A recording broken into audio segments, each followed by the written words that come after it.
दिनांक 25 रोजी आंबेडकरी चळवळीतील बुलंद आवाज, थोर समाजसेवक व लोकनेते स्वर्गीय बाबुराव भागाजी रिपोर्टे यांच्या पुण्यतिथीनिमित्त त्यांच्या कार्याला विनम्र अभिवादन करण्यासाठी अभिवादन सभेचं आयोजन मातोश्री रमाबाई आंबेडकर नगर, मालधक्का रोड, गुलाबवाडी, देवळाली गाव या ठिकाणी करण्यात आलं होतं। कार्यक्रमाच्या सुरुवातीला तथागत भगवान गौतम बुद्ध, डॉक्टर बाबासाहेब आंबेडकर व लोकनेते बाबुराव रिपोर्टे यांच्या प्रतिमांना पुष्पहार अर्पण करून त्रिशरण पंचशील घेण्यात आलं। स्वर्गीय बाबुराव भागाजी रिपोर्टे यांनी समाजहितासाठी दिलेलं योगदान, संघर्षमय जीवन आणि सामाजिक कार्य आजही प्रेरणादायी आहे।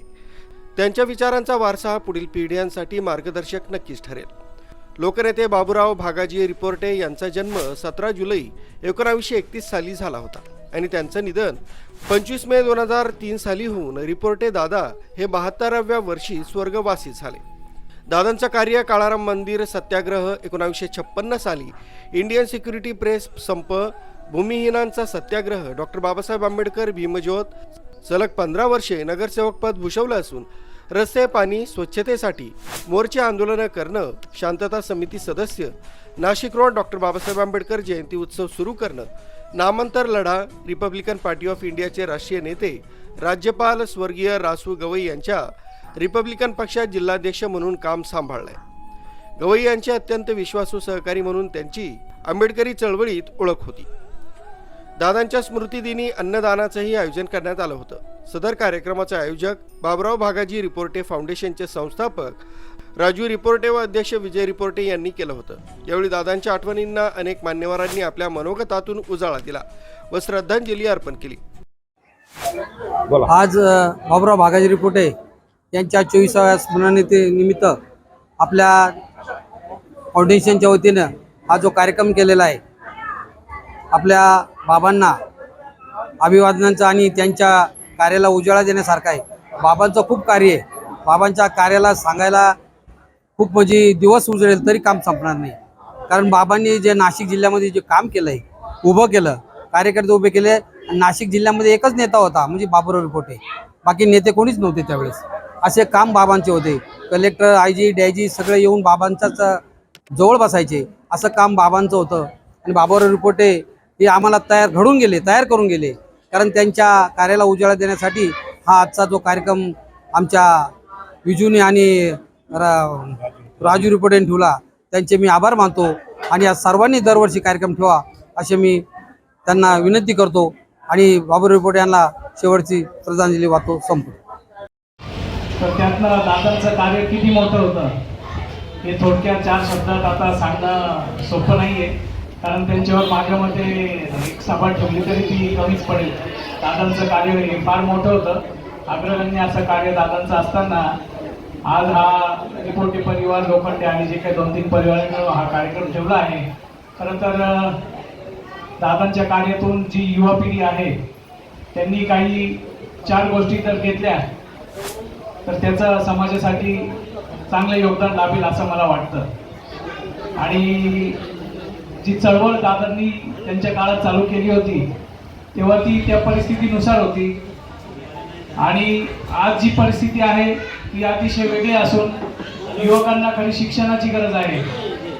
तर आजचे जे युवक आहेत त्यांनी या दादांच्या पुण्यतिथीच्या कार्यक्रमानिमित्त आमचे ज्येष्ठ जे काही असतील त्यांनी मुलांना नक्कीच शिक्षणाचा संदेश द्यावा असं मला वाटतं। आणि दादांना मी भावपूर्ण श्रद्धांजली अर्पण करतो, दादांना विनम्र अभिवादन करतो। धन्यवाद।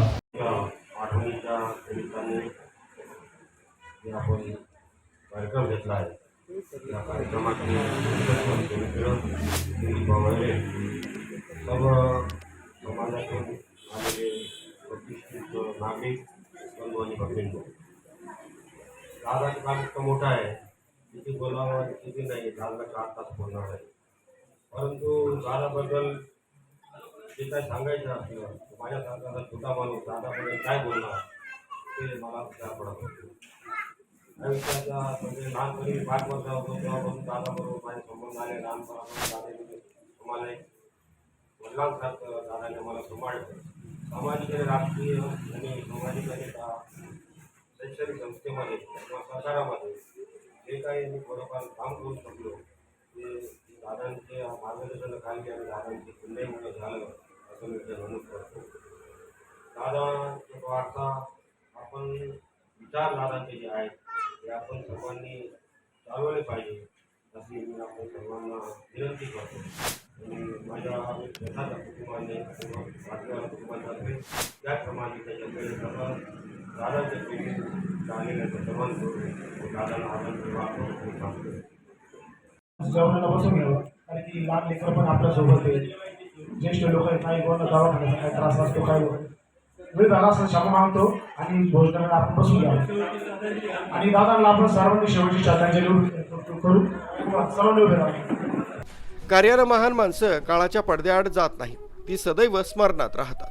कार्यक्रमाप्रसंगी आंबेडकरी चळवळीतील ज्येष्ठ नेते Dilip Ahire, Republican party of इंडियाचे युवक जिल्हाध्यक्ष अमोल पगारे, जिल्हा उपाध्यक्ष भारत निकम, शहराध्यक्ष समीर शेख, उद्योजक शिवनारायण सोमानी, गुल्लूशेठ आनंद, पत्रकार रवींद्र जाधव, नगरसेवक निर्मल भंडारी, जयंत जाचक, बौद्धाचार्य चौदास भालेराव, कुणाल कांबळे, भाईजान बाटलीवाला, दिनेश निकाळे, कामिल इनामदार, चंद्रकांत भालेराव, रतन खडताळे, प्रवीण पगारे, सुधाकर चंद्रमोरे, विश्वनाथ भालेराव, प्रमोद सोनकांबळे, आकाश भालेराव, शशिकांत वागचौरे, किशोर खडताळे, पेत्रस बत्तीशे, विनोद सोनकांबळे, रवी मोकळ, राजू मोकळ, कैलास वानखेडे, जयपाल दिवरे, भास्कर साळवे, दीपक वाघ, किशोर खडताळे आदींसह समाज बांधव, महिला पुरुष मोठ्या संख्येने उपस्थित होते.